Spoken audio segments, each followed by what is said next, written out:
Hello, everyone. Welcome to the Newsbrowse News broadcast. City News Everywhere reports that conservative leader Pierre Poilievre is scheduled to deliver a keynote address today at the Canada Strong and Free Network's annual Conservative Conference in Ottawa. The conference, themed A Winning Vision, is taking place at a time when the conservative movement is experiencing a surge in Canada. Attendees can also expect to hear from prominent figures such as former U.S. Secretary of State Mike Pompeo, who will participate in a fireside chat, and Alberta Premier Danielle Smith and U.S. Ambassador to Canada Pete Hoekstra, both of whom are set to speak on Friday. Additionally, Conservative MP Jamil Javani is slated to join a panel discussion focusing on the Canada-U.S. friendship. Pierre Poilievre, the leader of the Conservative Party, is slated to deliver a keynote address at a conference for Canadian Conservatives in Ottawa today.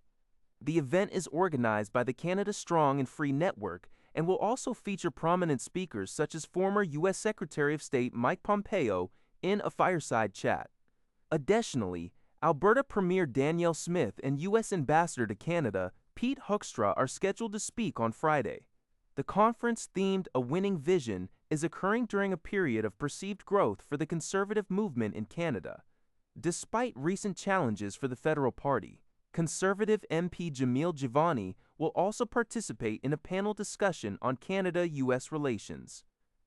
This report is from the Canadian Press.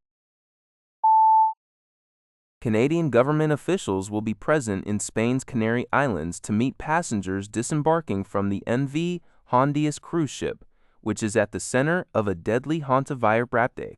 3 passengers suspected of infection were medically evacuated to the Netherlands earlier this week. Approximately 150 passengers, including 4 Canadians, remain aboard the ship in isolation in their cabins and are reportedly showing no symptoms. The Public Health Agency of Canada is collaborating with provincial and territorial authorities to assess potential risks and is in contact with the Canadian passengers to provide guidance on isolation or other public health measures.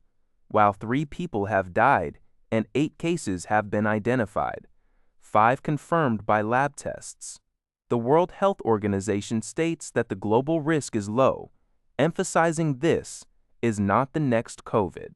This news comes from City News Everywhere, with files from the Associated Press. Global News reports that the Ford government in Ontario has once again postponed the release of financial audits for child welfare agencies, with the new target set for summer 2026. This marks a delay of approximately a year and a half from the initial spring 2025 deadline. Premier Doug Ford ordered these audits in summer 2024, following mounting pressure for sector reform. Minister of Children, Community and Social Services Michael Parsa explained that some agencies required additional time to provide information, emphasizing the need to get everything right to improve support and services. He mentioned having received preliminary reports and that auditors are seeking more details. However, Ontario Liberal interim leader John Fraser criticized the repeated delays as suspicious, suggesting the government is using the audits to shift blame. Despite a decade of decreasing caseloads in children in care, the government continues to focus on financial indicators and efficiency in the sector. A new poll by Leger indicates that a significant majority of Canadians, more than 2/3, advocate for restricting access to social media platforms and AI chatbots for children under the age of 16. Specifically, 70% support age restrictions for social media like Instagram and TikTok, while 69% back similar limits for AI chatbots such as ChatGPT. The Canadian Press reports that over 80% of respondents voiced concerns about the potential negative impacts of these technologies on youth.